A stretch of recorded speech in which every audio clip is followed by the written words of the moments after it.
ကောင်းကင်ကနေမှန်မိုးတွေရွာသွန်းတဲ့ဂျို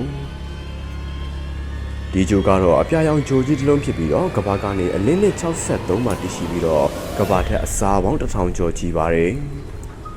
HD 189733လို့ခေါ်တဲ့ဂျိုတစ်လုံးကိုလက်ပတ်နေပြီးတော့ထိုချင်တဲ့နီနီကက်ကက်တည်ရှိနေတာကြောင့်အပူချိန်အပြင်950ဒီဂရီဆယ်စီယပ်ထိရှိပါတယ်ဒီဂျိုရဲ့ထူခြားချက်ကတော့မှန်မိုးတွေရွာသွန်းတာပဲဖြစ်ပါတယ်